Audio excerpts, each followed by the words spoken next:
अस्सलामुअलैकुम, this is doctor biology. My name is Shahjahan और आज का टॉपिक है डार्क रिएक्शन।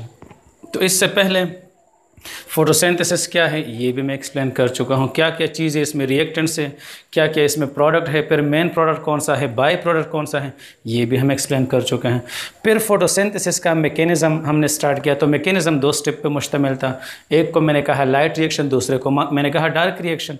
फिर लाइट रिएक्शन को भी मैंने डिवाइड किया दो स्टेप में। एक को मैंने कहा नॉन साइक्लिक लाइट रिएक्शन यानी non cyclic electron transport chain of light reaction, और दूसरे को मैंने डिवाइड किया cyclic electron transport chain of light reaction. दोनों का जो लेक्चर्स है वो मैं अपलोड कर चुका हूँ, आप लोग देख सकते हैं। इन लाइट रिएक्शन में साइक्लिक और नॉन साइक्लिक रिएक्शन कर चुका हूँ मैं। आज का टॉपिक है डार्क रिएक्शन। तो फर्स्ट पॉइंट तो बहुत आसान है।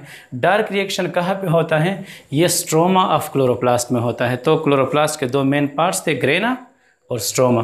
तो ये स्ट्रोमा में होता है। लाइट रिएक्शन को मैंने वहाँ पे एक्सप्लेन किया है, वो ग्रेना में होता है। इसको हम केल्विन साइकिल भी कहते हैं। क्यों? क्योंकि मेल्विन केल्विन एक साइंटिस्ट था, सबसे पहले उन्होंने एक्सप्लेन किया था। इसको केल्विन बेंसन साइकिल भी हम कहते हैं क्योंकि केल्विन और बेंसन दो को पार्टनर थे जिन्होंने कलेक्टिवली एक्सप्लेन किया था। अब इसको मैं लाइट इंडिपेंडेंट रिएक्शन भी कह सकता हूँ। वाई? क्योंकि इसके लिए डायरेक्ट सनलाइट की ज़रूरत नहीं है। यानी लाइट रिएक्शन को मैंने लाइट डिपेंडेंट कहा था, क्योंकि अगर लाइट है तो लाइट रिएक्शन होगा, लाइट नहीं है तो लाइट रिएक्शन नहीं हो सकता। लेकिन ये लाइट के बगैर भी हो सकता है, यानी इसके लिए डायरेक्ट सनलाइट की कोई ज़रूरत नहीं है। इस वजह से मैं इसे कहता हूँ लाइट इंडिपेंडेंट रिएक्शन। लेकिन फिर क्वेश्चन ये है कि इसमें कुछ चीज़ें तो यूज़ होंगी, क्योंकि लाइट रिएक्शन होगा तो डार्क रिएक्शन होगा, ये लाजिम और मलजूम है। लाइट रिएक्शन नहीं होगा तो डार्क रिएक्शन इम्पॉसिबल है। तो इसके लिए रीज़न है, लाइट रिएक्शन में मैंने दो चीज़ें प्रिपेयर किए थे। लाइट रिएक्शन प्रोसेस में हमने दो चीज़ें तैयार किए थे। एक था ETP और दूसरा था NADPH, nicotinamide adenine dinucleotide phosphate. ये दो चीज़ें लाइट रिएक्शन में हमने तैयार किए थे, एक ETP और दूसरा NADPH। तो ये दोनों चीज़ें मैंने तैयार किए थे लाइट रिएक्शन में, लेकिन इसके लिए प्रूफ हैं। ये दोनों चीज़ें ETP और NADPH, ये दोनों चीज़ें मैं इस्तेमाल करूँगा डार्क रिएक्शन में। तो मतलब लाइट रिएक्शन और डार्क रिएक्शन ये लाजिम और मलजूम है। मतलब लाइट रिएक्शन होगा तब ही डार्क रिएक्शन हो सकता है, लाइट रिएक्शन नहीं होगा तो डार्क रिएक्शन इम्पॉसिबल है। अब मैकेनिज़्म क्या है? तो लाइट रिएक्शन का मैकेनिज़्म डिटेल से मैं कर चुका हूँ। अब डार्क रिएक्शन का मैकेनिज़्म 3 स्टेप में कंप्लीट होता है। एक को हम कहते हैं कार्बन फिक्सेशन, दूसरा है रिडक्शन, तीसरा है रीजनरेशन। तो पूरा मैकेनिज़्म अब क्या है, जब एक्सप्लेन करेंगे पूरा मैकेनिज़्म तो फिर आसान है कि इसमें कार्बन फिक्सेशन कौन सा है, रिडक्शन कौन सा है और रीजनरेशन। तो देख ले, फर्स्ट स्टेप ये है, RUBP और कार्बन डाइऑक्साइड मिल जाते हैं। तो पहले तो इस चीज़ को समझ ले, RUBP क्या है ये भी याद रखना होगा। ये 5 कार्बन वाला शुगर है। ये 5 कार्बन शुगर है, ये 5 कार्बन शुगर है। लेकिन इसका फार्मूला भी मैंने यहाँ पे लिखा है, जो टैलेंटेड स्टूडेंट्स है वो याद कर सकते हैं। इसमें देख ले कितने कार्बन हैं, 1 2 3 4 5, तो 5 कार्बन शुगर है ये। लेकिन RUBP का पूरा नाम क्या है? राइबोलोज 1,5 बेस फास्फेट। तो देख ले, राइबोलोज है ये, और राइबोलोज के देख ले कार्बन नंबर 1 पे भी फास्फेट है और कार्बन नंबर 5 पे भी देख ले फास्फेट है। तो कितने फास्फेट है? 2। तो इसलिए मैं इसको कहता हूँ बेस 2 को कहते हैं बेस फास्फेट। लेकिन कौन कौन से कार्बन पे है, पोजीशन भी यहाँ पे मैंने शो किया है। 1,5 एक कार्बन नंबर 1 पे है और दूसरा कार्बन नंबर 5 पे है। तो पूरा नाम RUBP का क्या है? राइबोलोज 1,5 बेस फास्फेट। ये 5 कार्बन शुगर है यानी मोनोसेकेराइड है। तो 5 कार्बन शुगर एक कार्बन डाइऑक्साइड के साथ रिएक्ट करेगा और हमें यहाँ पे अनस्टेबल इंटरमीडिएट कंपाउंड देगा। लेकिन इस इंटरमीडिएट कंपाउंड में कितने कार्बन होंगे ये भी आप लोगों ने याद रखना होगा। इसमें 6 कार्बन होंगे। तो देख ले, कैलकुलेट करते हैं, 5 कार्बन इसमें है और 1 कार्बन कार्बन डाइऑक्साइड में है, तो टोटल 6 कार्बन हो गए। तो जो अनस्टेबल इंटरमीडिएट कंपाउंड बन जाता है, इसका फार्मूला भी मैंने यहाँ पे शो किया है। अगर कोई सीखना चाहता है तो सीख ले। तो देख ले, इसमें कितने कार्बन हैं? 1 carbon, 2 carbon, 3 carbon, 4 carbon, 5 carbon और देख ले एक नंबर 6 कार्बन। ये तो 6 कार्बन कंपाउंड हो गया। अब मैंने इसको कहा है अनस्टेबल और इंटरमीडिएट। इंटरमीडिएट कंपाउंड हम उसे कहते हैं जो रिएक्शन में थोड़े टाइम के लिए बने और फिर डायरेक्टली स्प्लिट हो जाए। तो इसके साथ भी इसी तरह ही होता है, जो ही ये बन जाता है तो बहुत कम टाइम में ये दोबारा स्प्लिट हो जाता है, ब्रेकडाउन हो जाता है। इसको मैंने अनस्टेबल भी कहा है। तो इसके लिए रीज़न है, देख ले, कार्बन डाइऑक्साइड यहाँ पे अटैच हो गया है तो कार्बन 4 बॉन्ड्स बना सकता है। तो 1 बॉन्ड, 2, 3 और 4 बॉन्ड इस कार्बन ने बनाए हैं। तो मतलब इस कार्बन के साथ और बॉन्ड में नहीं बना सकता। अब देख ले, इस ऑक्सीजन ने 2 बॉन्ड बनाए हैं तो ऑक्सीजन 2 बॉन्ड बना सकता है क्योंकि ग्रुप 6 में है, लेकिन इस ऑक्सीजन ने 1 बॉन्ड बनाया है तो मतलब अभी इसका 1 बॉन्ड रहता है। तो मतलब उस बॉन्ड के दोनों इलेक्ट्रॉन यहाँ पे इसके साथ मौजूद है। और जहाँ पे भी फ्री इलेक्ट्रॉन्स हो, जहाँ पे भी बॉन्ड्स इलेक्ट्रॉन न बनाए, तो वहाँ पे उस एरिया पे जो इलेक्ट्रॉन है उसका असर किस तरह आएगा, नेगेटिव चार्ज की शक्ल में आएगा। तो प्लीज़, इस ऑक्सीजन ने 1 बॉन्ड बनाया है, हालांकि ऑक्सीजन 2 बॉन्ड बनाता है। तो इस वजह से जो इलेक्ट्रॉन है वो इस ऑक्सीजन पर नेगेटिविटी या नेगेटिव चार्ज अपीयर करेंगे। तो जिस चीज़ पे भी अगर चार्ज हो, ये तो केमिस्ट्री है, तो वो कंपाउंड अनस्टेबल होगा और वो जल्दी जल्दी स्टेबिलिटी की तरफ जाएगा। तो प्लीज़, इसके लिए मैंने अनस्टेबल और इंटरमीडिएट इसलिए कहा है क्योंकि ये कंपाउंड अनस्टेबल है due to presence of negative charge, और दूसरा ये इंटरमीडिएट है, मतलब जल्दी ये स्प्लिट हो जाता है। और जब ये स्प्लिट हो जाएगा तो इससे 2 स्टेबल कंपाउंड बन जाते हैं। लेकिन दोनों में कितने कार्बन होंगे? तो टोटल इसमें 6 कार्बन है। अगर इसमें टोटल 6 कार्बन है तो इन 2 कंपाउंड में 3 कार्बन होंगे। तो इस 3 कार्बन कंपाउंड को, ये देख ले, इस 3 कार्बन कंपाउंड को मैंने शॉर्टकट PGA लिखा है। तो यहाँ पे इसका फार्मूला देख ले, PGA को हम कहते हैं फॉस्फोग्लाइसेरिक एसिड। फॉस्फोग्लाइसेरिक एसिड या इसको फॉस्फोग्लाइसरेट भी हम कह सकते हैं, नो प्रॉब्लम। तो फॉस्फोग्लाइसेरिक एसिड या फॉस्फोग्लाइसरेट को मैं 3PGA भी कह सकता हूँ। तो फार्मूला देख ले, carbon number 1, carbon number 2, carbon number 3, carbon number 3 के ऊपर फास्फेट अटैच है, इस वजह से मैं इसको 3 फॉस्फोग्लाइसेरिक एसिड भी कह सकता हूँ। यानी इसके साथ एक फास्फेट है जो कौन से कार्बन पे अटैच है, कार्बन नंबर 3 पे अटैच है। तो मैं इसको सिंपल PGA भी कह सकता हूँ, लेकिन मैं अगर इसको 3PGA कहूँ तो ये बेहतर है। क्यों? क्योंकि इस 3PGA में मुझे एक और सेंस भी क्लियर हो जाता है कि इसमें जो फास्फेट है वो कार्बन नंबर 3 पे अटैच है। तो कितने PGA बनेंगे? शाबाश, एक PGA में 3 कार्बन है, इसमें 6 कार्बन है। तो अगर मैं इसको डिवाइड करता हूँ 2 में तो ये हमारे पास 2 PGA बनेंगे, एक में भी 3 कार्बन और दूसरे में भी 3 कार्बन। इस वजह से यहाँ पे मैंने 2 लिखा है कि इस स्टेप में कितने PGA बनेंगे? 2 PGA बनेंगे इस अनस्टेबल कंपाउंड से, क्योंकि इसमें 6 कार्बन है और PGA में 3 कार्बन है। तो एक PGA में 3 कार्बन और दूसरे PGA में 3 कार्बन। तो इस रिएक्शन में कितने PGA बन गए? 2 PGA बन गए। अब अगर मुझे ये साइकिल पूरा कंप्लीट करना है तो यहाँ पे देख ले, 3 RUBP मिल जाते हैं। ये कैलकुलेशन बहुत ज़्यादा इम्पोर्टेंट है। यहाँ पे मैं इनको ब्लैक में शो करूँगा। 3 RUBP रिएक्ट करते हैं 3 CO2 के साथ। ये प्लीज़ बहुत ज़्यादा इम्पोर्टेंट स्टोइकियोमेट्री या कैलकुलेशन है। 3 RUBP, अगर ये तो मैंने कैलकुलेट किया कि 1 RUBP 1 कार्बन डाइऑक्साइड के साथ मिल जाता है तो एक अनस्टेबल ये कंपाउंड बन जाता है, और ये एक अनस्टेबल कंपाउंड जब ब्रेक हो जाता है तो हमें 2 PGA मिल जाते हैं। तो अगर 3 RUBP और 3 CO2 मिल गए तो हमारे पास ये कंपाउंड कितने होंगे? ये भी हमारे पास 3 बनेंगे ना, क्योंकि 1 RUBP और 1 CO2 से ये 1 बनता है। तो 3 RUBP से और 3 CO2 से ये हमें 3 मिलेंगे। अब जब ये 1 था और स्प्लिट हुआ तो 2 PGA बन गया। आसान कैलकुलेशन है। अगर ये 3 है तो फिर ये कितने बनेंगे? अगर 1 से 2 बनते हैं तो 3 से 6 बनेंगे। तो ये हमारे पास इस रिएक्शन में 6 PGA बन जाते हैं। 1 RUBP और 1 CO2 से 2 PGA, 3 RUBP और 3 CO2 से मुझे 6 PGA मिलेंगे। तो मतलब हमने टोटल भी कैलकुलेट करना है और जो सिंपल एक रिएक्शन के लिए है वो भी हमने कैलकुलेट। अब देख ले, ये PGA कन्वर्ट होना है BPGA में। तो BPGA क्या है? मैंने डिटेल से यहाँ पे लिखा है।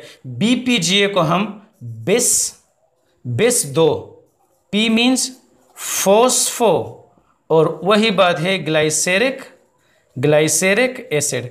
तो BPGA का फुल फॉर्म है bis, B means bis, P means phospho, G means glyceric, A means acid. लेकिन इसको आप 1,3 BPGA भी कह सकते हैं। इसको मैं 1,3 BPGA भी कह सकता हूँ, क्योंकि इसमें जो 2 फास्फेट है देख ले, कार्बन 1, कार्बन 2, कार्बन 3। तो वो दोनों फास्फेट देख ले, एक कार्बन नंबर 1 के साथ अटैच है और एक कार्बन नंबर 3 के साथ अटैच है। तो मैं इसको सिंपल वर्ड में BPGA भी कह सकता हूँ, बिस फॉस्फोग्लाइसरिक एसिड। लेकिन इसको अगर मैं 1,3 कहूँ तो ये और इम्पॉर्टेंट बात है, क्योंकि मुझे ये 1,3 पोजीशन भी देता है कि जो दो फास्फेट इसके साथ अटैच है वो कौन कौन से कार्बन पे अटैच है, कार्बन नंबर 1 पे और कार्बन नंबर 3 पे। तो अगर मुझे PGA से BPGA बनना है, तैयार करना है, तो PGA में देख ले एक फास्फेट है, और अगर मुझे दूसरा फास्फेट भी इसके अंदर ऐड करना है, क्योंकि ये बेस है, दो फास्फेट वाला है, तो फिर ये फास्फेट कौन प्रोवाइड करेगा। तो प्लीज़ एक PGA को अगर मुझे BPGA में कन्वर्ट करना है तो यहाँ पे एक ATP एक फास्फेट किसको देगा, PGA को। और PGA अगर वो फास्फेट हासिल करता है तो एक फास्फेट तो इसके साथ है, जब दूसरा फास्फेट भी इसके साथ ऐड हो जाता है तो ये कन्वर्ट हो जाता है BPGA में। तो ये फास्फेट किसने दिया, ATP ने, एडेनोसिन ट्राईफास्फेट ने। तो ये कन्वर्ट हो जाएगा एडेनोसिन डाईफास्फेट में, और इसका फास्फेट चला जाएगा किस में, BPGA में। तो अगर एक PGA को मुझे कन्वर्ट करना है BPGA में, एक ATP की ज़रूरत है। लेकिन यहाँ पे कितने PGA बने हैं, यहाँ पे तो 6 PGA बने हैं। हम टोटल कैलकुलेट करने हैं तो यहाँ पे कितने ATP इस्तेमाल होंगे। प्लीज़ एक PGA को अगर मुझे BPGA में कन्वर्ट करना है तो एक ATP इस्तेमाल होता है। अगर 6 को मुझे 6 BPGA में कन्वर्ट करना है तो 6 ATP यहाँ पे इस्तेमाल होंगे। 6 ATP से एक एक फास्फेट लॉस हो जाएगा तो 6 EDP बनेंगे। और हमारे पास अगर ये दो PGA है तो टोटल हमारे पास 6 PGA 6 ATP की मौजूदगी में किस में कन्वर्ट हो जाएंगे, 6 BPGA में कन्वर्ट हो जाएंगे। तो हमारे पास कितने BPGA बन गए, 6 PGA से 6 ATP के ज़रिए 6 BPGA बन गए। ये दो मैं इसलिए यहाँ पे लिख रहा हूँ कि ये वो एक RUBP और एक CO2 के लिए मैंने कैलकुलेट किए थे, लेकिन यहाँ पे तो 3 RUBP और 3 CO2 है, तो इस वजह से टोटल क्या आएंगे, 6 आएंगे। अब मुझे इस BPGA को कन्वर्ट करना है PGAL में, तो इसके लिए मुझे क्या करना होगा। पहले तो ये PGAL क्या है हमारे पास, PGAL का फुल फॉर्म है P means phospho, G means ग्लाइसर और AL मीन्स अल्डिहाइड। PGAL का फुल फॉर्म क्या है, फॉस्फोग्लाइसर अल्डिहाइड। MCQ एक और भी यहाँ पे याद रख लें, इसको हम 3 कार्बन शुगर भी कहते हैं। ये 3 कार्बन वाला मोनोसेकेराइड है, और इसका फार्मूला देख ले, कितने कार्बन है, 1 कार्बन 2 कार्बन और 3 कार्बन। और देख ले इसका भी फास्फेट कार्बन नंबर 3 पे अटैच है, तो इस वजह से हम इसे एक और नाम भी दे सकते हैं, G3P मीन्स ग्लाइसर अल्डिहाइड 3 फास्फेट। तो दोनों नाम आप सीख सकते हैं। PGAL फॉर्म है फॉस्फोग्लाइसरल्डिहाइड, और G3P भी इसी चीज़ का नाम है, ग्लाइसरल्डिहाइड 3 फास्फेट। यानी इस नाम में ये भी हमने शो किया कि इस PGAL में जो फास्फेट है वो कौन से कार्बन पे अटैच है, वो कार्बन नंबर 3 पे। तो अब BPGA को अगर मुझे कन्वर्ट करना है PGAL में, तो इसके लिए मुझे क्या करना चाहिए, तो देख ले, अगर मुझे एक BPGA को कन्वर्ट करना है एक PGAL में, तो हमारे पास एक NADPH इस्तेमाल होता है। ये अपना हाइड्रोजन किसको देता है, PGAL को देता है, और ख़ुद कन्वर्ट हो जाता है NADP में। तो देख ली यहाँ पे हाइड्रोजन है, यहाँ पे हाइड्रोजन नहीं है, मतलब ये हाइड्रोजन इसने किसको दिया, BPGA से। जब ये हाइड्रोजन अटैच हो जाता है तो BPGA कन्वर्ट हो जाता है PGAL में। तो पूरा रिएक्शन देख लें, इस रिएक्शन में इस BPGA से वाटर भी रिलीज़ हो जाते हैं, वाटर हमने रिमूव किए, और साथ में इसके साथ 2 फास्फेट है, तो एक फास्फेट तो देख ले इसके साथ रह जाता है, लेकिन वो दूसरा फास्फेट भी यहाँ से रिमूव हो जाता है, क्योंकि BPGA में देख ले 2 फास्फेट है और PGAL में देख ले 1 फास्फेट है, तो वो इजाफी फास्फेट भी रिलीज़ हुआ, साथ में वाटर भी इस रिएक्शन से रिलीज़ हो जाते हैं, और NADPH कन्वर्ट हो जाता है NADP, क्योंकि अपना ये हाइड्रोजन जो NADP में है, NADPH में है, वो हाइड्रोजन चला जाता है PGAL में। तो अब अगर एक मालिक्यूल के साथ मुझे ये करना है तो यहाँ पे तो 6 मालिक्यूल है, तो 6 मालिक्यूल को अगर मुझे BPGA को PGAL में कन्वर्ट करने हैं तो 6 यहाँ पे क्या यूज़ होंगे, 6 NADPH यूज़ होंगे। जब ये सारे 6 हाइड्रोजन इनको देंगे तो 6 NADP बनेंगे, और साथ में ये 6 BPGA के साथ इजाफी एक फास्फेट है। तो अगर ये सारे 6 के 6 BPGA अपना एक फास्फेट लॉस करें तो यहाँ पे कितने फास्फेट लॉस होंगे, 6 इजाफी फास्फेट यहाँ से लॉस होंगे, और BPGA जो 6 थे वो हमारे पास कन्वर्ट हो जाएंगे 6 PGAL में कन्वर्ट हो जाएंगे। तो 6 BPGA कन्वर्ट हो गए 6 PGAL में। और ये रिएक्शंस किस तरह होगा? BPGA में पहले जो इजाफी फास्फेट है, यहाँ पे दो फास्फेट है सब में, तो ये इजाफी फास्फेट अगर ये सब लॉस करेंगे एक फास्फेट, तो ये 6 BPGA है, 6 में से अगर एक फास्फेट रिलीज़ करते हैं तो 6 फास्फेट रिलीज़ हो गए। और फिर NADPH अपना हाइड्रोजन इसको दे देता है, ये रिड्यूस हो जाता है किस फॉर्म में? PGAL में। और NADPH ऑक्सीडाइज हो जाता है किस फॉर्म में? NADP में। और इस प्रोसेस में वाटर मॉलिक्यूल भी रिलीज़ हो जाते हैं। तो जो PGAL यहाँ पे बन जाता है, इसको हम फॉस्फोग्लाइसर अल्डिहाइड भी कहते हैं। ये 3 कार्बन शुगर हैं, या हम इसको ग्लाइसर अल्डिहाइड 3 फास्फेट भी कहते हैं, क्योंकि इसका शॉर्टकट नाम G3PB है। तो कितने PGAL बन गए? 6 PGAL यहाँ पे बन गए। अब ये 6 PGAL रिएक्शन दोबारा स्टार्ट करेंगे तो इस साइकिल में से ये देख ले, एक PGAL निकल आता है, तो कितने रह गए? 5 रह गए। तो देख ले 5 को मैंने इस साइकिल में दोबारा रिपीट किया है, तो कितने बने थे? 6 बने थे। इस साइकिल में से एक PGAL बाहर निकल आता है और बन जाते हैं, रह जाते हैं कितने? 5 हमारे पास रह जाते हैं। तो ये 5 PGAL में दोबारा यूज़ करूँगा ताकि दोबारा यही चीज़ तैयार करूँ, क्योंकि यहाँ से मैंने स्टार्ट लिया था। अगर मैंने दोबारा यही चीज़ तैयार किया तो हम दोबारा उसी पॉइंट पे आ गए ना। तो इस वजह से इस पूरी चीज़ को हम साइकिल कहते हैं, क्योंकि साइकिल में भी जहाँ से आपने स्टार्ट लिया था वहाँ पे दोबारा आना होगा। तो देख ले, एक RUBP में कितने कार्बन है? 5 कार्बन है। तो 3 में कितने होंगे? 15 कार्बन। अब यहाँ पे भी देख ले, एक PGAL में कितने कार्बन है? यहाँ पे मैंने लिखा है 3 कार्बन है। तो 5 में कितने होंगे? तो 3 5 15। तो मतलब 15 कार्बन। अब मैं यहाँ पे इस 5 PGAL से 3 RUBP बना सकता हूँ, क्योंकि 3 RUBP के लिए भी 15 कार्बन चाहिए। और यहाँ पे भी हमारे पास 15 कार्बन रह गए हैं, क्योंकि एक PGAL इस साइकिल से निकल आता है। अब देख ले, इस 5 PGAL में रिएक्शंस हो जाते हैं, और रिएक्शन के बाद यहाँ पे बन जाता है राइबोलोज 5 फास्फेट।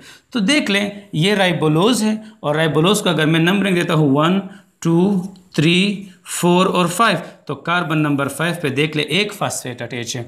तो एक फास्फेट की अटैचमेंट की वजह से, और वो भी कार्बन नंबर 5 पे, मैं इस पूरे कंपाउंड को कहता हूँ राइबोलोज। 5 कार्बन वाला है, लेकिन 5 नंबर कार्बन पे फास्फेट भी अटैच है, तो मैं इसको कहूँगा राइबोलोज 5 फास्फेट। तो ये कितने बनेंगे? तो एक राइबोलोज में 5 कार्बन है, और यहाँ पे 15 कार्बन है। तो 15 में अगर मैं इससे अगर मैं राइबोलोज 5 फास्फेट तैयार करूँ, तो एक के लिए 5, दूसरे के लिए 5, तीसरे के लिए 5, क्योंकि टोटल 15 है। तो ये याद रखना होगा, ये यहाँ पे 3 बनेंगे। तो हमारे पास सेक्शन में क्या बन जाता है? 5 PGAL से बन जाते हैं 3 राइबोलोज 5 फास्फेट बनेंगे। अब देख ले, पॉइंट यहाँ पे है, ये 5 PGAL है, तो एक PGAL के साथ देख ले एक फास्फेट भी है। तो ये 5 PGAL है, मतलब यहाँ पे 5 फास्फेट है। और यहाँ पे देख ली, ये 3 राइबोलोज 5 फास्फेट है, तो एक राइबोलोज 5 फास्फेट के साथ तो एक फास्फेट है। तो मतलब यहाँ पे 3 फास्फेट हैं, यहाँ पे टोटल 5 फास्फेट हैं। तो कितने इजाफी हो गए? 2 फास्फेट इस रिएक्शन में इजाफी है। तो इस वजह से ये इस रिएक्शन में भी रिलीज़ हो जाएंगे। ये क्यों रिलीज़ हो गए? क्योंकि यहाँ पे इसकी ज़रूरत नहीं है। एक राइबोलोज 5 फास्फेट में एक फास्फेट है, और यहाँ पे इनमें 5 फास्फेट, क्योंकि हर एक PGAL के साथ एक फास्फेट भी है, यहाँ पे मैंने शो किया है। तो मतलब 5 फास्फेट यहाँ पे मुझे नहीं चाहिए, मुझे 3 फास्फेट चाहिए। तो मजबूरन 2 फास्फेट को इस साइकिल से रिलीज़ होना होगा। अब 3 राइबोलोज 5 फास्फेट तो बन गए। अब मुझे क्या चाहिए? मुझे तो राइबोलोज बिस फास्फेट 2 फास्फेट वाला शुगर चाहिए। तो देख ले प्लीज़, ये अगर 3 है तो मतलब इन तीनों के साथ एक फास्फेट, एक फास्फेट, एक फास्फेट, मतलब तीनों के साथ एक एक फास्फेट चाहिए अगर मुझे ये चीज़ दोबारा बनाना है। तो फास्फेट कहाँ से आता है? ये ATP से आता है।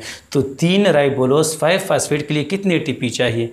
3 ATP चाहिए। ये तीनों ATP एक एक फास्फेट इन तीनों को देगा, यानी एक ATP से एक फास्फेट राइबोलोज 5 फास्फेट की तरफ आएगा, फिर दूसरे ATP से फास्फेट आएगा, फिर तीसरे। तो मतलब ये तीनों फास्फेट 3 ATP डोनेट करेंगे। तो ये तीनों ATP कन्वर्ट हो जाएंगे 3 ADP में। ATP ADP में कन्वर्ट हुआ, और राइबोलोज 5 फास्फेट कन्वर्ट हो जाएंगे राइबोलोज बिस फास्फेट, यानी इस फॉर्म में कन्वर्ट हो जाएंगे।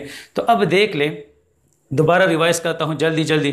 फर्स्ट स्टेप में RuBp और कार्बन डाइऑक्साइड मिल जाते हैं, हमारे पास 6 कार्बन अनस्टेबल कंपाउंड बन जाता है। रीज़न मैंने यहाँ पे क्लियर किया है, क्योंकि इस पे चार्ज है और चार्ज पार्टिकल हमेशा अनस्टेबल होते हैं, तो ये जल्दी स्प्लिट हो जाता है। स्प्लिटिंग के बाद अगर इसमें 6 कार्बन है तो इससे 2 स्टेबल कंपाउंड बन जाते हैं, इसको हम PGA कहते हैं। PGA का फार्मूला नाम सब कुछ यहाँ पे है, इसको हम कहते हैं फॉस्फोग्लाइसरिक एसिड। फॉस्फोग्लाइसरिक एसिड में कितने कार्बन है, विद फार्मूला मैंने शो किया है 1, 2 और 3। तो अगर इसमें 3 कार्बन है और इसमें 6 कार्बन है तो ये कंफर्म है कि इस 6 कार्बन कंपाउंड से ये 2 बनेंगे, क्योंकि एक में 3 कार्बन, दूसरे में 3 कार्बन, तो यहाँ पे मैंने 2 लिखा है।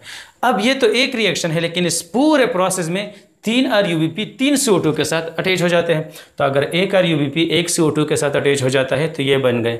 अगर 3 RuBp 3 CO2 के साथ मिल गए तो हमें ये मॉलिक्यूल 3 मिलेंगे। अगर ये मॉलिक्यूल 1 स्प्लिट हो जाता है तो ये हमें 2 मिल गए हैं। अगर ये 3 स्प्लिट हो जाते हैं तो हमें 6 PGA मिलेंगे। अब 6 PGA को मुझे कन्वर्ट करना है 6 BPGA में, यानी बिस फॉस्फोग्लाइसरिक एसिड में। तो इसके लिए मुझे 6 ATP चाहिए। ये 6 ATP एक फास्फेट इन 6 PGA को देगा और ये 6 के 6 PGA कन्वर्ट हो जाएंगे BPGA में और ये ATP कन्वर्ट हो जाएंगे ADP में। अब नेक्स्ट देख लें, BPGA को मुझे कन्वर्ट करना है फॉस्फो 3 कार्बन शुगर से। तो अगर मुझे इसमें ये कन्वर्ट करना है तो इसमें 2 फास्फेट है, इसमें 1 फास्फेट है, तो मतलब इन 6 BPGA से एक फास्फेट को मुझे रिमूव करना है, क्योंकि इन तमाम में 2 फास्फेट है और इसमें 1 फास्फेट है। ये 6 है तो ये 6 मुझे कन्वर्ट करना है इस 6 में। तो इस वजह से सबसे अगर एक फास्फेट रिलीज हो जाता है तो इस रिएक्शन में 6 फास्फेट रिलीज होंगे, इसमें वाटर मॉलिक्यूल रिलीज होंगे। और मुझे अगर BPGA को कन्वर्ट करना है एक BPGA को एक PGL में तो मुझे एक NADPH चाहिए, लेकिन यहाँ पे तो 6 BPGA है। तो 6 BPGA को अगर मुझे कन्वर्ट करना है 6 PGL में तो इसके लिए 6 NADPH इस्तेमाल होंगे और ये हाइड्रोजन देंगे इसको, तो ये खुद कन्वर्ट हो जाएंगे 6 NADP में। मतलब ये ऑक्सीडाइज हो जाता है, ये हाइड्रोजन लॉस करता है और ये रिड्यूस हो जाता है क्योंकि ये हाइड्रोजन गेन करता है। तो 6 NADPH भी इस्तेमाल हुए और 6 ATP भी इस्तेमाल हुए, ये आप लोगों ने याद रखना है। अब 6 PGL को अगर मुझे कन्वर्ट करना है आगे साइकिल में तो याद रखिए इस 6 में से एक PGL ये साइकिल छोड़ देता है। क्यों छोड़ा इन्होंने साइकिल, ये मैंने एक्सप्लेन किया है नीचे, लेकिन रह गए 5 PGL। तो एक PGL में 3 कार्बन है तो 5 में 15 कार्बन है। मुझे अब इससे दोबारा ये चीज़ बनाना है, तो ये 5 PGL रिएक्शन करते हैं और हमारे पास बन जाते हैं राइबोलोज 5 फास्फेट 3। तो एक में भी 5 कार्बन, दूसरे में भी 5 कार्बन और तीसरे में भी 5 कार्बन। तो मतलब यहाँ पे भी टोटल कार्बन कितने हैं, 15 कार्बन है। और ये इसका फार्मूला है, देख ले 1 2 3 4 5, ये 5 कार्बन वाला एक स्ट्रक्चर है और इसके कार्बन नंबर 5 पे फास्फेट है, तो इस वजह से मैं इसको कहता हूँ राइबोलोज। और फिर मैं क्या कहता हूँ 5 फास्फेट, क्योंकि फास्फेट कार्बन नंबर 5 के साथ अटैच है। मुझे ये नहीं चाहिए क्योंकि रिएक्शन मैंने यहाँ से स्टार्ट किया था। ये राइबोलोज 5 फास्फेट है और ये राइबोलोज 1,5 बेस फास्फेट है। मतलब इसमें एक फास्फेट है वो भी 5 कार्बन पे अटैच है, इसमें 2 फास्फेट है, एक कार्बन नंबर 1 पे अटैच है यहाँ पे मैंने किया है और एक कार्बन नंबर 5 पे अटैच है। तो मतलब अगर मुझे दोबारा राइबोलोज 5 फास्फेट से राइबोलोज बेस फास्फेट बनाना है तो इन तीनों के लिए एक एक फास्फेट की ज़रूरत है। और अगर तीनों के लिए एक एक फास्फेट की ज़रूरत है तो 3 ATP 3 ADP में कन्वर्ट हो जाएंगे और ये एक एक फास्फेट इन तीनों को देंगे, तो ये बन जाएंगे राइबोलोज बेस फास्फेट। और ये साइकिल जिसको केल्विन ने अपना नाम दिया था केल्विन साइकिल, हमारे पास ये केल्विन साइकिल कंप्लीट हो जाता है। अब ये पूरा डायग्राम कितने केल्विन साइकिल हैं, तो प्लीज़ एक RuBp और एक CO2 अगर मिल जाते हैं तो ये एक केल्विन साइकिल है।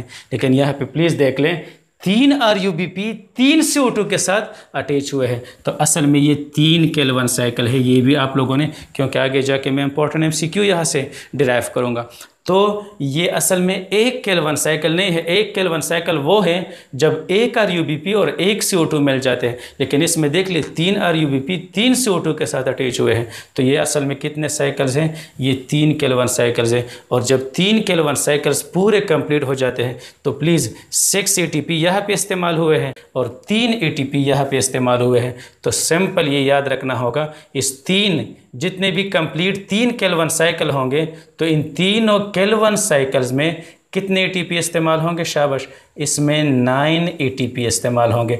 और अगर MCQ इस तरह है कि 3 केल्विन साइकिल के लिए कितने NADPH इस्तेमाल होंगे, तो देख लें सिर्फ यही पे 6 इस्तेमाल हुए हैं, बाकी कहीं पे भी इसका इस्तेमाल नहीं है। तो ये भी MCQ में याद रखना होगा, 3 केल्विन साइकिल के लिए 6 NADPH चाहिए। ATP, शाबाश, 3 ATP हमें चाहिए और 1 केल्विन साइकिल के लिए हमें 2 NADPH चाहिए। तो अगर मुझे 3 केल्विन साइकिल के लिए ड्राइव करना है तो फिर 9 ATP और 6 NADPH, और अगर मुझे 1 केल्विन साइकिल का कहना है यहाँ पे तो फिर इसको भी 3 पे डिवाइड करूँगा, इसको भी 3 पे, तो वैल्यू क्या आएगा, 3 ATP 1 केल्विन साइकिल के लिए चाहिए और 2 NADPH। और ये दोनों कहाँ पे तैयार किए थे हमने, ये हमने लाइट रिएक्शन पे तैयार किए थे। अब इस हर एक स्टेप के लिए मैंने अपना अगर कोई याद कर सकता है तब हर एक स्टेप के लिए मैंने यहाँ पे एंजाइम भी लिखे हैं। इस स्टेप के लिए जो एंजाइम इस्तेमाल होता है जब कार्बन डाइऑक्साइड और RUBP मिल जाते हैं, तो इस स्टेप के लिए जो एंजाइम इस्तेमाल होता है उसका नाम है रुबेस्को एंजाइम, यानी रुबेस्को मीन्स राइबोलोज बिसफास्फेट कार्बोक्सिलेज ऑक्सीजनेज, ये पूरा नाम है। और ये नेचर में, ये MCQ भी मैंने किया है, दोबारा भी सुन ले, नेचर में सबसे ज़्यादा एबंडेंट प्रोटीन, दुनिया में सबसे ज़्यादा मकदार में पाए जाने वाला प्रोटीन कौन सा है, ये रुबेस्को है। तो राइबोलोज बिसफास्फेट कार्बोक्सिलेज ऑक्सीजनेज, ये स्टेप इसके वजह से है। अब ये दोबारा ये अनस्टेबल कंपाउंड है, इसने स्प्लिट होना है, तो स्प्लिटिंग के लिए कौन सा एंजाइम चाहिए, कार्बोक्सी डिसम्यूटेज नाम है इसका। इस एंजाइम का क्या नाम है, कार्बोक्सी डिसम्यूटेज। अब अगर मुझे कन्वर्ट करना है PGA को BPGA में, यहाँ पे फास्फेट की एडिशन हो जाती है, तो इसके लिए जो एंजाइम इस्तेमाल हुए हैं वो काइनेजेस है। कौन से एंजाइम है, काइनेजेस। और अगर BPGA को कन्वर्ट होना है PGL में, तो इसके लिए जो एंजाइम इस्तेमाल हुए हैं उनको हम कहते हैं डिहाइड्रोजनेजेस। क्या कहते हैं, डिहाइड्रोजनेजेस। फिर ये 5PGA, एक PGL यहाँ साइकिल से निकल आया, ये जो बाकी 5PGL है ये रीजनरेशन स्टार्ट करते हैं, राइबोलोज 5 फास्फेट बन गया। और राइबोलोज 5 फास्फेट को अगर मुझे राइबोलोज बिस फास्फेट में कन्वर्ट करना है तो एक ATP इसके साथ अटैच होगा। वो कहाँ से आया, वो 3 ATP की तरफ से आएगा। तो इस स्टेप के लिए भी जो एंजाइम यहाँ पे चाहिए उसका नाम है फॉस्फोपेंटोकाइनेज। क्या नाम है, फॉस्फोपेंटोकाइनेज। अब लास्ट क्या रह गया, last but not the least, mechanism क्या है। तो मैकेनिज्म में फर्स्ट स्टेप है कार्बन फिक्सेशन। तो प्लीज़ देख लें, ये पूरा RUBP का मिलना कार्बन डाइऑक्साइड के साथ, फिर अनस्टेबल कंपाउंड बनना और फिर PGA में कन्वर्ट होना, ये पूरा जो स्टेप है इसे हम कहते हैं, देख ले यहाँ पे मैंने मार्क लगाया, ये लाइन, ये मार्किंग लाइन है, ये सारा क्या है, ये कार्बन फिक्सेशन है। कहाँ से, शाबाश, यहाँ से मार्क लेते हैं। ये पूरा ये रिएक्शन देख लीजिए, मार्क है, मैंने मार्क लगाया यहाँ पे। RUBP और कार्बन डाइऑक्साइड का मिलना और PGA का बनना, ये पूरा स्टेप है कार्बन फिक्सेशन। कार्बन फ्री था, अब फिक्स हुआ किस में, PGA में। ये देख लीजिए, फ्री कार्बन था, कार्बन डाइऑक्साइड की शक्ल में घूम रहा था, तो हमने फिक्स किया और PGA बनाया।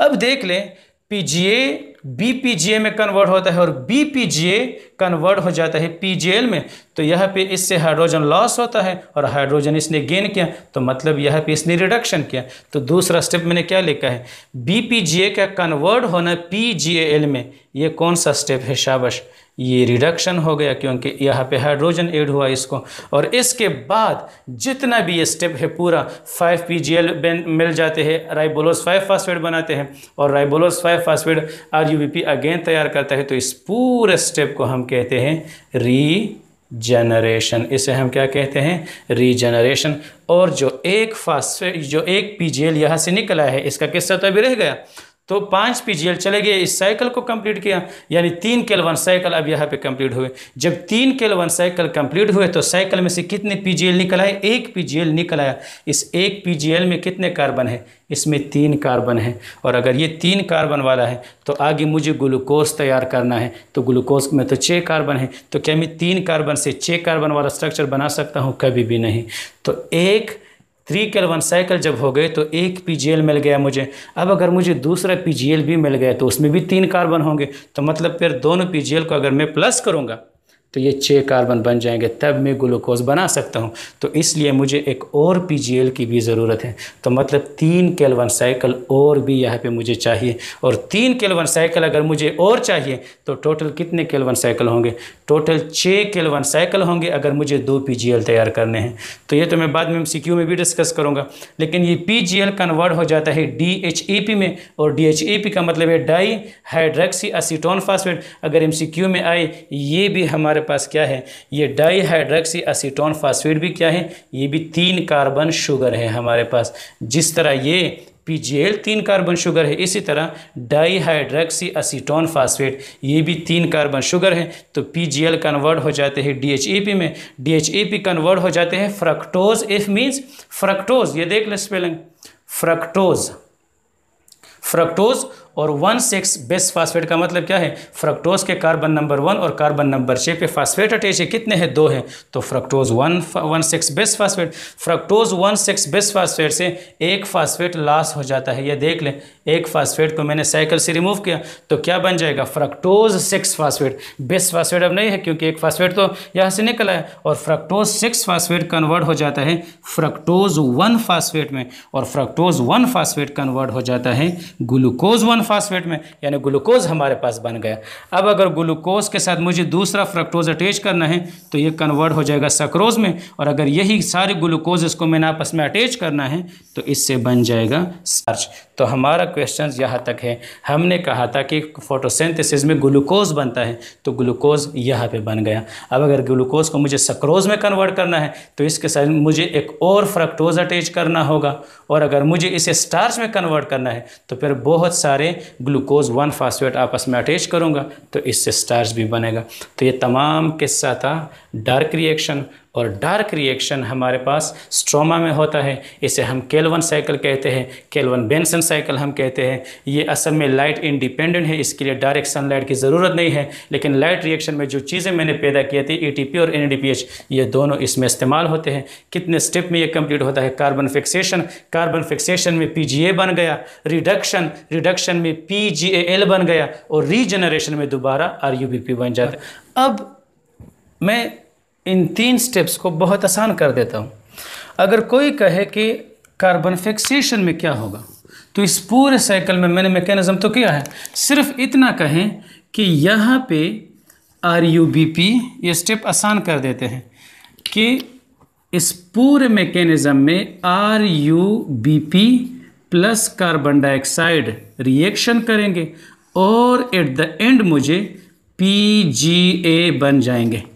तो वहाँ पे मैंने पूरा मैकेनिज्म किया है। तो इस स्टेप को मैं कहूँगा कार्बन फिक्सेशन, यानी RUBP और कार्बन डाइऑक्साइड का मिलना और PGA का बनना, ये क्या है, कार्बन फिक्सेशन है। अब अगर कोई मुझे कहे कि रिडक्शन क्या है, तो इस पूरे मैकेनिज्म से मैंने ये एक्सट्रैक्ट किया है व्हाट इज़ रिडक्शन। तो रिडक्शन में सिंपल वर्ड में आप लोगों ने याद रखना होगा, रिडक्शन में क्या होता है, रिडक्शन में PGA बिस फॉस्फोग्लाइसरिक एसिड विद फार्मूला सब कुछ हो चुका है। तो BPGA अगर कन्वर्ट हो जाता है PGAL में, ये देख लें, BPGA कन्वर्ट हो जाता है PGL में, तो यहाँ पे ये हाइड्रोजन इससे रिलीज होता है और ये गेन करता है, तो addition of hydrogen is a reduction. तो इस स्टेप को मैं कहूँगा जब BPGA कन्वर्ट हो जाता है PGL में तो ये हमारे पास हो गया रिडक्शन। अब अगर मुझे कोई सिंपल वर्ड में कहे कि रीजनरेशन क्या चीज़ है, तो रीजनरेशन में पूरा मैकेनिज्म मैंने शो किया है। इसमें 5-PGAL ये रिएक्शंस करवाते हैं, राइबोलोज 5 फास्फेट बनाते हैं, फिर ATP रिएक्शन करते हैं, लेकिन उसका हमें कोई ज़रूरत नहीं, वो तो मैंने एक्सप्लेन किया है। सिंपल वर्ड में 5-PGAL अगर कन्वर्ट हो जाते हैं 3-RUBP में अगेन, तो मैं सिंपल कह सकता हूँ कि ये रीजनरेशन हो, क्योंकि 3 RUBP इस्तेमाल हुए थे और 3 RUBP दोबारा बन गए हैं। अब अगर मुझे कोई कहे कि मुझे एक ग्लूकोज तैयार करना है, तो इसके लिए ये MCQs है। MCQ नंबर 1, मुझे एक ग्लूकोज की फॉर्मेशन के लिए कितने केल्विन साइकिल चाहिए, तो ये देख लीजिए कितने केल्विन साइकिल है, ये 3 केल्विन साइकिल है, 3 केल्विन साइकिल्स। और अगर 3 केल्विन साइकिल में कंप्लीट करता हूँ तो एक PGAL साइकिल से रिलीज हो जाता है, आउट हो जाता है। अब एक PGAL से तो मैं ग्लूकोज नहीं बना सकता क्योंकि ग्लूकोज में 6 कार्बन है, तो मुझे एक और PGAL की भी ज़रूरत है। तो मतलब 3 केल्विन साइकिल मुझे और करने होंगे ताकि एक दूसरा PGAL भी निकल आए। तो प्लीज़ एक ग्लूकोज के लिए अगर MCQ आए, ये सारे मैं मिक्स कर देता हूँ ताकि आसान हो जाए। तो इसके लिए 6 केल्विन साइकिल की ज़रूरत है। तो जहाँ पे भी अगर आपको ये नज़र आए कि एक ग्लूकोज के लिए 2 केल्विन साइकिल चाहिए तो वो गलत है। असल में एक ग्लूकोज के लिए 6 केल्विन साइकिल, क्योंकि 3 केल्विन साइकिल एक PGL यहाँ पे बन जाता है एक्स्ट्रा, और 3 केल्विन साइकिल और मुझे करने होंगे ताकि एक और PGL एक्स्ट्रा बन जाए, क्योंकि 2 PGL से मैं आगे जाके इस रिएक्शंस के ज़रिए ग्लूकोज तैयार कर सकता हूँ। अब अगर मुझे कोई कहे कि एक ग्लूकोज के लिए कितने ATP चाहिए, तो बहुत आसान है, 18 ATP एक ग्लूकोज के लिए चाहिए। तो प्रूफ है जब 3 केल्विन साइकिल होते हैं तो इसके लिए 6 ATP यहाँ पे इस्तेमाल हुए हैं और 3 ATP यहाँ पे इस्तेमाल हुए हैं, तो ये तो 9 हो गए, लेकिन असल में केल्विन साइकिल 6 चाहिए। तो 3 के लिए 9 ATP, 6 केल्विन साइकिल के लिए 18 ATP, क्योंकि एक ग्लूकोज के लिए 6 केल्विन साइकिल चाहिए। अब देख ले एक ग्लूकोज की फॉर्मेशन के लिए मुझे कितने NADPH चाहिए, तो इसका करेक्ट आंसर होगा 12 NADPH। क्योंकि 3 केल्विन साइकिल में 6 NADPH इस्तेमाल होते हैं, लेकिन केल्विन साइकिल मुझे 6 चाहिए, तो इसलिए मैं डबल करूँगा तो 12 NADPH। अब अगर कहे कि ग्लूकोज के लिए कितने लाइट रिएक्शन चाहिए, तो बहुत सारे बुक में आप लोग देखेंगे कि इसके लिए टीचर्स लिख देते हैं कभी 12 कभी 8, लेकिन ये करेक्ट सुन ले शाबाश। 1 केल्विन साइकिल किसके बराबर है? 3 केल्विन साइकिल बराबर है 9 ATP के। यहाँ पे मैंने प्रूफ किया है 3 केल्विन साइकिल बराबर है 9 ATP के। शाबाश। तो अगर 3 केल्विन साइकिल 9 ATP के बराबर है तो मैं 9 को 3 के साथ डिवाइड करूँगा, तो 1 केल्विन साइकिल के लिए मुझे 3 ATP चाहिए। अगर 3 के लिए 9 है तो 1 के लिए 3 है। अब अगर मुझे कोई कहे कि 3 केल्विन साइकिल के लिए कितने NADPH चाहिए, तो साइकिल में है 6 NADPH चाहिए। तो फिर अगर 3 केल्विन साइकिल के लिए ये 6 चाहिए तो 1 के लिए कितने चाहिए? 2 NADPH मुझे चाहिए। तो प्लीज़ अगर मुझे कोई कहे कि 1 ग्लूकोज के लिए लाइट रिएक्शन कितने चाहिए, तो पहले तो 1 लाइट रिएक्शन किसके बराबर है, ये मैंने प्रूफ दिया है लाइट रिएक्शन में। 1 लाइट रिएक्शन ये बराबर था शाबाश 3 ATP के मैंने तैयार किए थे और 2 NADPH के, ये मैंने वहाँ पे प्रूफ दिया है। तो प्लीज़ 1 केल्विन साइकिल भी 3 ATP के बराबर है और 2 NADPH। तो मैं कह सकता हूँ कि 1 light reaction is equal to 1 dark reaction. तो प्लीज़ ये बिल्कुल नहीं कहना आप लोगों ने कि बहुत सारे बुक में है ये कि एक ग्लूकोज के लिए 2 केल्विन साइकिल चाहिए, तो वो भी गलत है। या बाज़ बुक में है कि एक ग्लूकोज के लिए 6 केल्विन साइकिल चाहिए, ये तो करेक्ट किया है उन्होंने, लेकिन फिर कहते हैं कि एक ग्लूकोज के लिए 6 केल्विन साइकिल और 12 लाइट रिएक्शन चाहिए, तो ये गलत है। क्योंकि एक लाइट रिएक्शन बराबर है किसके? 3 ATP के, ये मैंने प्रूफ दिया है लाइट रिएक्शन में, और 2 NADPH के। और एक डार्क रिएक्शन यहाँ से प्रूफ हुआ 3 केल्विन साइकिल के 9 ATP, तो एक डार्क रिएक्शन के लिए क्या है? 3 ATP चाहिए। फिर 3 केल्विन साइकिल के लिए शाबाश 6 NADP, तो एक केल्विन साइकिल या डार्क रिएक्शन के लिए 2 NADPH। तो प्लीज़ देख ले 1 लाइट रिएक्शन में भी 3 ATP और 2 NADPH, और 1 डार्क रिएक्शन में भी 3 ATP और 2 NADPH। तो अगर मुझे कोई कहे कि एक ग्लूकोज के लिए मुझे कितने लाइट रिएक्शन चाहिए, तो इसमें भी करेक्ट आंसर होगा 6 लाइट रिएक्शंस। 12, 2, 3 ये सारे गलत है। तो ये सारी चीज़ें आप लोगों ने याद रखनी होगी अपकमिंग टेस्ट के लिए, एग्ज़ाम के लिए। अगले लेक्चर्स में हम एक और टॉपिक के साथ आएंगे, C4 फोटोसिंथेसिस किसे कहते हैं, C3 फोटोसिंथेसिस किसे कहते हैं, और फिर जाएंगे इंशाल्लाह रेस्पायरेशन और फोटो रेस्पायरेशन की तरफ। तो ये सारी चीज़ें आप लोगों ने यहाँ से डिटेल से सीखनी होगी। यहाँ तक काफ़ी था। अपना ख्याल रखें, अपने वालिदैन का ख्याल रखें और 5 वक्त नमाज की पाबंदी कीजिए। अल्लाह हाफिज़।